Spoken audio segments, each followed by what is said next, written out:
zaista čovjek može da osjeća izuzetno zadovoljstvo kao jedan od autora tog filma, upravo zato što smo znali na koji način ga radimo i što smo znali da nemamo ono što je najvažnije u ovom našem poslu, to je ona vrsta distance. Znači, treba po svim mogućim teorijama da prođe neko vreme da bi se o nečemu govorilo. A mi smo snimali bukvalno u tom trenutku, kao što sam malo čas rekao. Najpre, dobro nam došli u Vrnjačku banju. Hvala. Kada govorimo o vašem književnom postupku, onda u svakom slučaju treba naznačiti par crta, dati par akcenata. Kada govorimo o vašim knjigama, o vašem stvaralačkom opusu, da li možemo da kažemo da ste bliski verizmu ili ne? Pa, vi ste vidjeli da je publika sinoć zaista za mene tako snažno uzbudljivo i primila taj film. Mislim da je cijela ekipa koja se bavila bila iznenađena.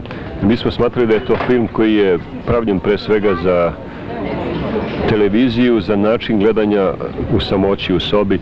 To je priča jednom strašnim danima naših života, kao što ste sami rekli. Mi smo svi pomalo glumci u tom filmu bili, svako od nas je čekao redovima, svako od nas je osjećao neku vrstu beznađa i mislim da je, tu ne govorim o sebi, pravi podvig ekipe koja ga je pravila. Ja sam samo bio pisac koji je to napisao, posebno ljudi koji su ga stvarali, Šotra, glumci, Vera i Marko i svi ostali ljudi su radili bez ikakvih sredstava. Film je snimljen za 17.500 maraka tadašnjih, u doba strašne inflacije i nedostataka. Mislim da je podvig napraviti takav film u vremenu u kome se taj film je događao. Znači, film se snimao u vremenu u kome se je događao. Potpuno, dan za danom, redovi su trajali, a mi smo ih snimali. Ljudi su gubili ljubav, gubili su samopoštovanje, dostojanstvo, osjećali su strašnu beznađenost, a to je bilo tih dana u tim našim životima. Dakle, ja sam srećan pre svega zbog toga što vidim da taj film nalazi svoju publiku i pored strašne težine koju u sebi nosi. Ne mislim u pogledu kvaliteta nekog scenarija ili glume ili reći, nego težine života koji je u njemu.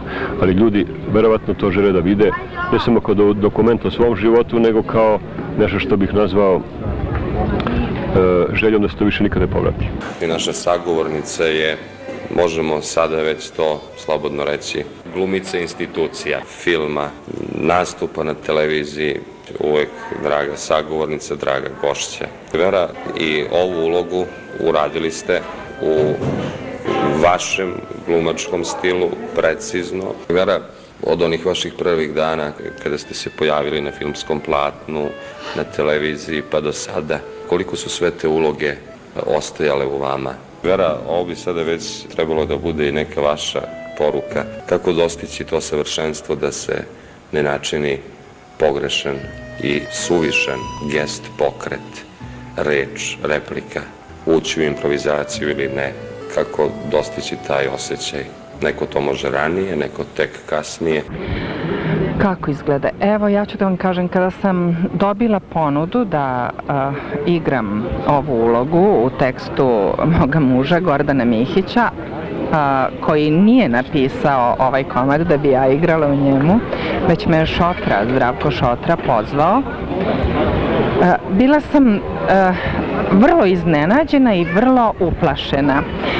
Ja sam igrala neku drugu vrstu uloga i ne samo zbog toga, već najviše sam bila uplašena zato što mi se činilo da su svi događaji o kojima govori ovaj film naša bliska prošlost, da svi još uvek žive u svima nama, tako da onaj ko radi takvu temu mora da postigne apsolutnu autentičnost i ne sme ni u čemu da ima ni truni prevare.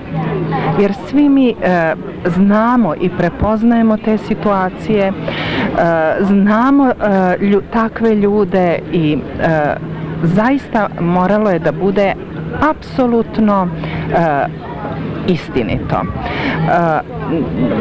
Plašila sam se koliko ću moći da postignem tu autentičnost, iako sam naravno i ja preživljavala sve to što junakinja ovog filma preživljava, iako sam gledala sve to što se u filmu prikazuje i sve je to bila moja bliska okolina. I bila sam presrećna sinoć kada sam videla da je publika tako apsolutno prihvatila ovaj film. Hvala vam puno, dođite nam opet. Malo čas se dotakli smo scenarija filma, dakle i taj mora da ima i svoju dramaturgiju i poruku. Svakako da kada stvarate vodite računa o svim mogućim detaljima, recimo o dinamici dramskog teksta, o scenarističkom predlošku, o dijalogu, da li će da bude ritmičan ili će pak to da bude neki duži monolog, o svim tim rečeničnim meandrima. Šta sada, posle toliko godina rada i do vašeg književnog scenarističkog možete da kažete kada podvučete crtu koji bi bio to vaš osnovni stvaralački postupak? Šta ga to karakteriše? Da li je to bilo zaista ono što ste očekivali od prenete reči na filmsku vrpcu? Jeste. Pa kažem, zaista čovjek može da osjeća izuzetno zadovoljstvo kao jedan od autora tog filma, upravo zato što smo znali na koji način ga radimo i što smo znali da nemamo ono što je najvažnije u ovom našem poslu, to je ona vrsta distance. Znači, treba po svim mogućim teorijama da prođe neko vreme da bi se o nečemu govorilo. A mi smo snimali bukvalno u tom trenutku, kao što sam malo čas rekao. Dakle, zbog toga smo zaista srećni što vidimo da ljudi prihvataju taj film i ja sam već pristao ranije nekim projekcijama na kojima sam vidio, ostalom to su svedoci na drugim festivalima, glumci. Vera je dobila već 2 velike nagrade, Marko je nagrađen, Šota je nagrađen, film je nagrađen i mislim ja sam zaista srećan što je to tako, ali ne govorim samo o tim nagradama, nego o prijemu nečega što je po svojoj tematici, po nekoj tragici i nesreći u njemu. Ja sam mislio da će ga publika ne manje dobro prihvatati, nego da će ga prihvatati u nekoj, ako tako mogu da kažem, tuzi i melanholiji. Kad već pričamo o zvaničnom programu, o nezvaničnom programu, da potvrdimo onaj stav, kakav po vama ima dizajn ovogodišnje jugoslovenske produkcija? I pošto ste vi na fakultetu u Beogradu dramskih umetnosti, možda ne bi bilo zgoreg da se i na to za kratko osvrnemo, u kakvoj su sve vezi, a kakva je sada situacija? Pa, ja mislim da je to normalno i malo što sam pričao sa mojim prijateljem Milanom Lajčićem iz politike, da je neverovatno da jedna kinematografija kao što je naša srpska, mislim da pokazuje takvu vitalnost da je trenutno nema premca u Evropi. Jer ako vi od recimo nemate sredstava za filmove, nemate traku, nemate tehnologiju, sve je užasno zastarelo, montaža, laboratorija, radite na način na koji bi svako na zapadu rekao ne, tako se ne može raditi. Vi pravite filmove i recimo od 5 filmova napravite 3 filma koja publika sjajno prima, koji ljudi koji su stručni ocenjuju veoma dobro. To je dokaz neverovatne vitalnosti i mislim svako ko se bavi filmom ne može da ne bude zbog toga veoma srećan.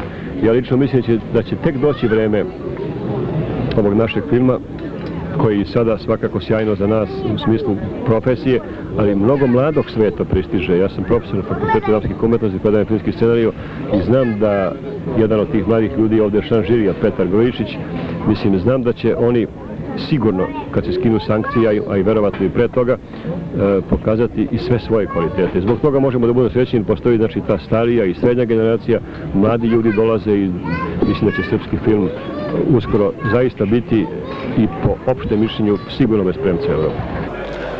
Hvala vam puno na ovom razgovoru. Kada god budete došli, bit ćete nam drag gost.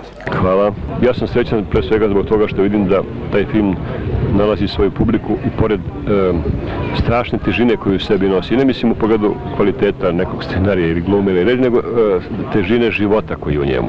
Ali ljudi verovatno to žele da vide, ne samo kao dokument o svom životu, nego kao nešto što bih nazvao željom da se to više nikad ne povrati.